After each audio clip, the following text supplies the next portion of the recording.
Have you ever laid eyes on a car and said, that's the one? The kind of car that just beckons to you, the stance, the curves, the way it moves. A car that is not merely a machine, but a character in its own right.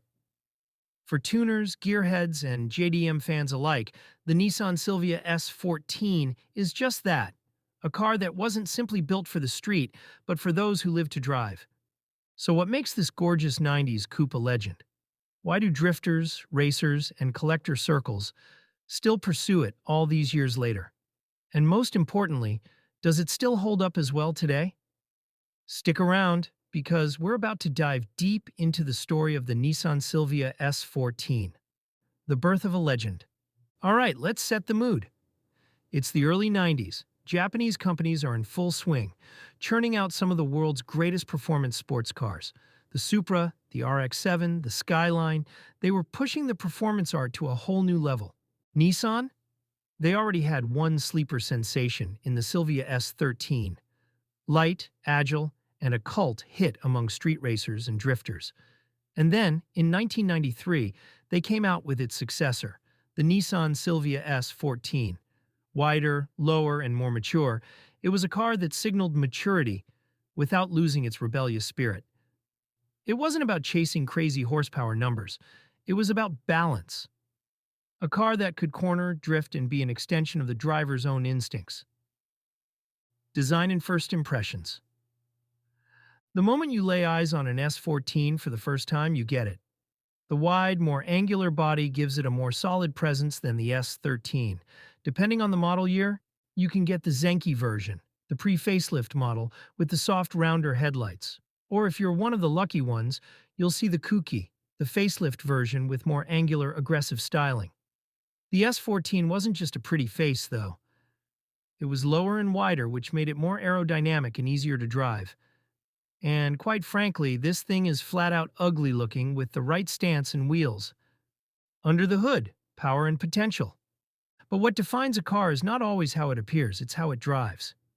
And that brings us to what's under the hood. In Japan, the S14 was blessed with the SR20 DET, a turbocharged 2.0-liter inline-4 that put out around 217 horsepower in stock form. Not insane by today's standards, but the key here is tunability. A few simple mods, boost controller, intake, exhaust, and a tune, and you're easily pushing over 300 horsepower. Sadly, in markets like the US, Nissan replaced the naturally aspirated KA24DE, a torquey but less exciting option. But if you have any familiarity with car culture, you know that's never stopped tuners from pushing engine swaps to the limit. From SR20 swaps to RB26 from the Skyline, and even V8 swaps for that muscle car bite, the S14 has become one of the most tunable platforms out there. Why drifters love it. And now, let's talk about what really made the S14 a legend: drifting.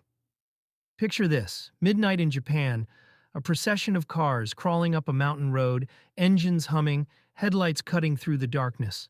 Then, each one in turn, peeling into a precision slide, rear tires squealing as they carve through the corners with precision perfection. This is the world the S14 was built for.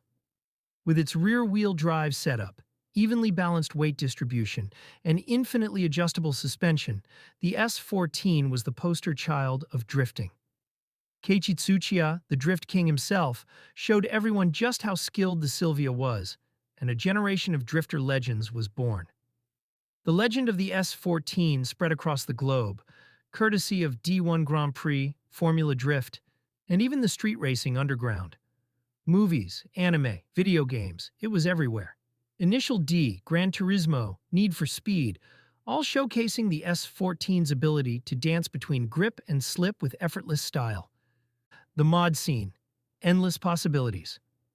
One of the best things about the S14, no two are alike. Some take the whole drift missile approach, fender cut-ups, crazy angle kits, and battle damage due to too many tandems. Others do it nice. OEM body, nice aero, and just the perfect set of wheels. Then there are the full-on racing cars, carbon fiber on everything, gutted interiors, and power figures that make supercars perspire.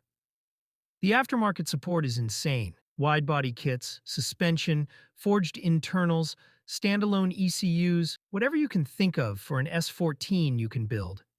And that's why it remains one of the most popular tuner cars of all time, where it stands today. But here's the question. Where does the S14 stand today? Well, if you're looking to buy one, be ready to pay a premium. What was once an affordable drift project is now a highly sought-after collector's car. Prices have skyrocketed, especially for clean, unmodified examples. But that's the price of a legend. When a car leaves its mark on history, everyone wants a piece of it. And Nissan? They have not produced a proper Silvia replacement since the S15. With the motor trade moving towards electric and hybrid tech, the age of light, rear-wheel drive, turbocharged coupes is slipping away rapidly. That makes vehicles like the S14 all the more unique. It's a nostalgic reminder of a time when cars were built with drivers in mind, not computers. So, is the Nissan Silvia S14 still a legend? Oh, absolutely. It's a vehicle that embodies the freedom, passion, and joy of driving. If you're into drifting, street racing, or just cruising twilight back roads, the S14 offers an experience few vehicles can match. If you've ever had the pleasure of driving one, you'll know exactly what I mean. And if you haven't, well, maybe it's time to find out. Thanks for watching. Be sure to comment, like, and subscribe if you enjoyed this.